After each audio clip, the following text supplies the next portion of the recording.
بسم الله الرحمن الرحيم يسبح لله ما في السماوات وما في الأرض له الملك وله الحمد وهو على كل شيء قدير هو الذي خلقكم فمنكم كافر ومنكم مؤمن والله بما تعملون بصير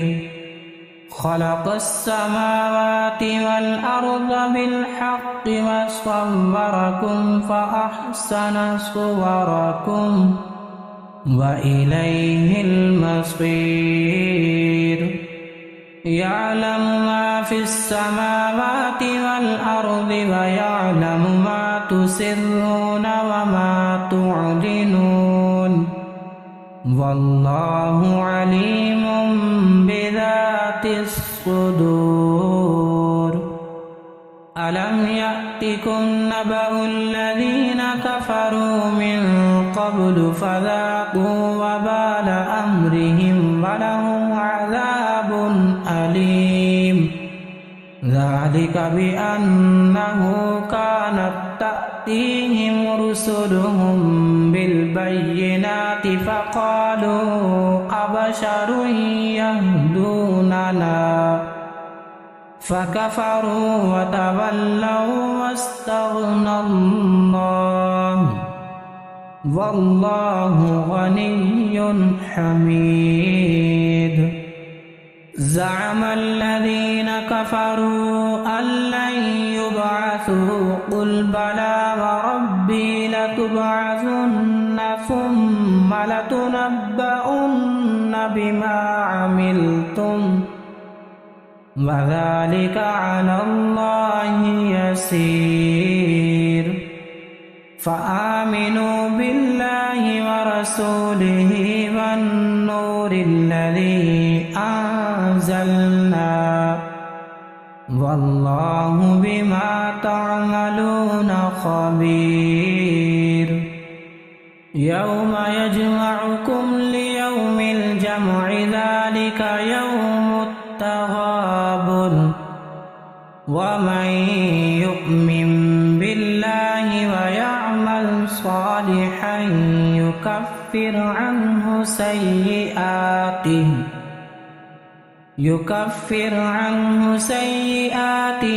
ويدخله جنات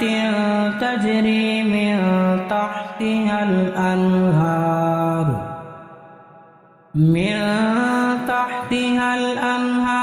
خالدين فيها أبدا ذلك الفوز العظيم والذين كفروا وكذبوا بآياتنا أولئك أصحاب النار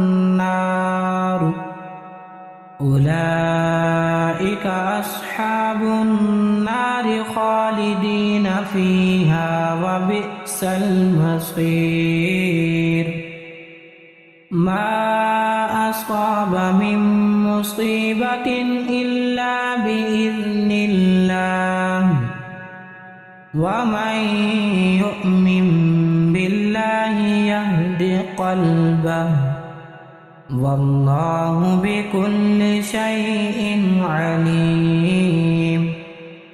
وأطيعوا الله وأطيعوا الرسول فإن توليتم فإنما على رسولنا البلاغ المبين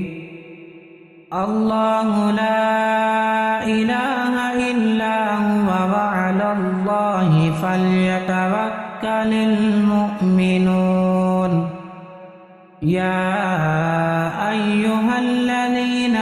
آمنوا إن من أزواجكم وأولادكم عدوا لكم فاحذروهم وإن تعفوا وتصفحوا وتغفروا فإن الله غفور رحيم. إنما أموالكم وأولادكم فتنة والله عنده أجر عظيم.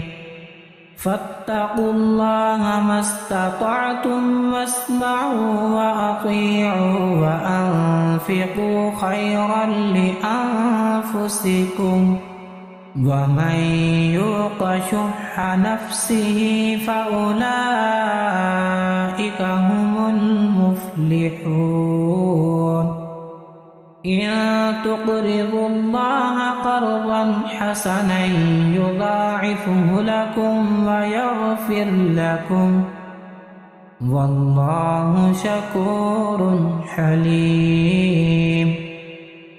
عالم الغيب والشهادة العزيز الحكيم.